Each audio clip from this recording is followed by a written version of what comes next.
ಪ್ರಿಯ ವೀಕ್ಷಕರೇ, ಸಂಗ್ರಾಮ ಟಿವಿಗೆ ಸ್ವಾಗತ. ಇತ್ತೀಚಿನ ದಿನಗಳಲ್ಲಿ ಬಹುತೇಕ ಕರೆಂಟ್ ಶಾಕ್ನಿಂದ ಅಸುನೀಗ್ತಾ ಇರೋದು ಅಮಾಯಕ ಜೀವಗಳು, ಅಂದ್ರೆ ಗುತ್ತಿಗೆ ಬಡ ಗ್ಯಾಂಗ್ ಮನಗಳು ಅನ್ನೋದು ವಿಷಾದನೀಯ. ಅದರಲ್ಲೂ ಬೆಂಗಳೂರು ದಕ್ಷಿಣ ಜಿಲ್ಲೆಯಲ್ಲೇ ಸಾಕಷ್ಟು ಕರೆಂಟ್ ಶಾಕ್ಗೆ ಬಲಿಯಾಗ್ತಿದ್ದಾರೆ. ಬಲಿ ಪಡೆದವರು ಯಾರು? ಏನು ಅರಿಯದ ಕರೆಂಟಾ, ಇಲ್ಲ ಎಲ್ಲೋ ಕುಳಿತು ನಿರ್ದೇಶನ ನೀಡುವ ಅಧಿಕಾರಿಗಳ? ನೀವೇ ಹೇಳಿ, ಈ ಸಾವು ನ್ಯಾಯವೇ? ರಾಮನಗರ ವಿಭಾಗದ ಬೆಸ್ಕಾಂ ಇಇ ಮಾನ್ಯ ಎಚ್ಎಂ ನಾಗರಾಜು ಸಾಹೇಬ್ರೆ, ನಿಮ್ಗೆ ಇನ್ನಷ್ಟು ಬಲಿ ಬೇಕೋ ನಾಕಾಣೆ. 3 ತಿಂಗಳಿಗೊಮ್ಮೆ ಒಬ್ಬೊಬ್ಬರು ಕರೆಂಟ್ ಶಾಕ್ಗೆ ಬಡ ಜೀವಗಳು ಬಲಿಯಾಗ್ತಾನೆ ಅವೆ. ನೀವು ಮಾತ್ರ ಕಲಿಯುಗದ ಧೃತರಾಷ್ಟ್ರ ಆಗ್ಬಿಟ್ಟಿದ್ದೀರಿ, ಇದು ಸರಿನೇ? ಪ್ರಿಯ ವೀಕ್ಷಕರೇ, ಬೆಂಗಳೂರು ದಕ್ಷಿಣ ಜಿಲ್ಲೆಯ ಚನ್ನಪಟ್ಟಣ ತಾಲೂಕಿನ ಕೃಷ್ಣಾಪುರ ಗ್ರಾಮದ ನಾರಾಯಣ್ ಗುತ್ತಿಗೆ ಗ್ಯಾಂಗ್ಮನ್ ಆಗಿ ಕೋಡಂಬಳ್ಳಿ ಬೆಸ್ಕಾಂ ಕೂಡೂರು ಶಾಖೆಯಲ್ಲಿ ಕೂಲಿ ಕೆಲಸ ಮಾಡ್ತಿದ್ರು. 2025 ಮೇ 26 ಸೋಮವಾರ ಮಧ್ಯಾಹ್ನ 3ರಲ್ಲಿ ವಿದ್ಯುತ್ ಕೆಲಸ ನಿರ್ವಹಿಸುವಾಗ 11 kV ಕರೆಂಟ್ ಶಾಕ್ನಿಂದ 25 ಅಡಿ ಎತ್ತರದ ಕೆಳಗೆ ಬಿದ್ದೇ ಬಿಡ್ತಾನೆ ನಾರಾಯಣ. ನೋಡುತ್ತಿದ್ದಂತೆ ಕೆಳಗೆ ಬಿದ್ದ ಮಿತ್ರನನ್ನು ರಕ್ಷಿಸುವಲ್ಲಿ ಅಸಹಾಯಕರಾಗಿದ್ದ ಅವರು ಅಧಿಕಾರಿಗಳ ಅಪ್ಪಣೆಯಂತೆ ಚನ್ನಪಟ್ಟಣ ಸರ್ಕಾರಿ ಆಸ್ಪತ್ರೆಗೆ ತಂದಾಗ ಪ್ರಥಮ ಚಿಕಿತ್ಸೆ ನೀಡಿದ ವೈದ್ಯರು ಆತನ ಸ್ಥಿತಿ ನೋಡಿ ಬೆಂಗಳೂರಿನ ವಿಕ್ಟೋರಿಯಾಗೆ ಸೇರಿಸಲು ಹೇಳ್ತಾರೆ. ಅದೇ ರೀತಿ ವಿಕ್ಟೋರಿಯಾಗೆ ಸೇರಿಸಿ ಸದ್ಯ ನೋಡುವ ಎಂದು ಕೈ ತೊಳ್ಕೋತಾರೆ. ಕರೆಂಟ್ ಶಾಕ್ನಿಂದ ಪ್ರಜ್ಞೆ ಕಳೆದುಕೊಂಡಿದ್ದ ನಾರಾಯಣ್ ಬಗ್ಗೆ ಯಾರೂ ಕೂಡ ತಲೆ ಕೆಡಿಸಿಕೊಳ್ಳೋದೇ ಇಲ್ಲ.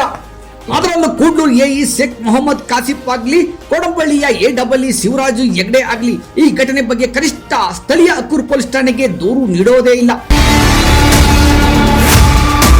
ಅಲ್ಲದೆ ಮಾಹಿತಿ ಗೊತ್ತಿತ್ತೋ ಗೊತ್ತಿಲ್ವೋ ನಾರಾಯಣ್ ಕುಟುಂಬದವರು ಕೂಡ ಪೊಲೀಸ್ ಠಾಣೆ ಬಳಿ ಬರೋದೇ ಇಲ್ಲ. ಅಂದ್ರೆ ಅಧಿಕಾರಿಗಳು ಪ್ರಕರಣವನ್ನು ಮುಚ್ಚಿ ಹಾಕೋ ಮಾಸ್ಟರ್ ಪ್ಲಾನ್ ಮಾಡಿದ್ದಾರೋ ಅನ್ಸುತ್ತೆ. ಇತ್ತ ವಿಕ್ಟೋರಿಯಾದಲ್ಲಿ ನಾರಾಯಣ್ ಚಿಕಿತ್ಸೆ ಫಲಕಾರಿಯಾಗದೆ ಉಸಿರು ನಿಲ್ಲಿಸಿದ ತಕ್ಷಣ ಅಧಿಕಾರಿಗಳಿಗೂ ನಾರಾಯಣ್ ಕುಟುಂಬದವರಿಗೂ ಅಕ್ಕೂರು ಪೊಲೀಸ್ ಠಾಣೆ ನೆನಪಾಗುತ್ತೆ. ಕಾರಣ ಇಷ್ಟೇ, ಎಫ್ಐಆರ್ ಆದ್ರೆ ತಲೆದಂಡ ಕಾಯಂ. ಮೊಳಕೆಯಲ್ಲೇ ಪ್ರಕರಣವನ್ನು ಸಮಾಧಿ ಮಾಡಲು ಅಧಿಕಾರಿಗಳ ತಂಡ ಠಾಣೆಯಲ್ಲೇ ಬೀಡು ಬಿಡ್ತಾರೆ. ನಮ್ಮ ಅಣ್ಣ ತಿಳುವಳಿ ಮಗನ ಇವನು ಇಟ್ಕೊಂಡು ಲೈನ್ ಕೆಲಸಕ್ಕೆ ಅದಕ್ಕೆ ಇಟ್ಕೊಂಡು ಮಾಡ್ತಿದ್ದೆ. ನೋಡತ್ತದೆ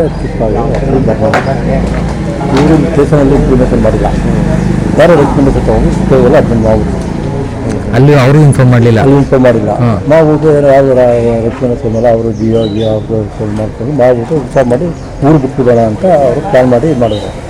ಚೆನ್ನಾಗಿದೆ. ನಿನ್ನೆ ಡೆತ್ ಆಗ್ತದೆ.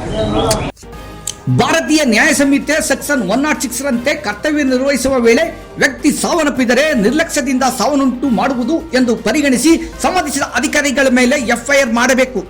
ಆದರೆ ಇದ್ಯಾವುದು ಈ ಪ್ರಕರಣದಲ್ಲಿ ನಡೆದಿಲ್ಲ ಎಂದು ಕಾಣಿಸುತ್ತೆ. ಅಧಿಕಾರಿಗಳು ನಾರಾಯಣ್ ಕುಟುಂಬಕ್ಕೆ ಯಾವ ಆಮಿಷಗಳು ನೀಡಿದ್ರೋ ಆ ಭಗವಂತನೇ ಬಲ್ಲ. ಈಗ ಇವರು ಸುದೀಪ್ ಕಡೆ ನಾವು ಭೂಗೆ ಏನಾರ ಒಂದು ಕರ್ಕೊಂಡು ಕೆಲಸ ಮಾಡಿರುತ್ತೆ, ಅದು ಏನಕ್ಕೆ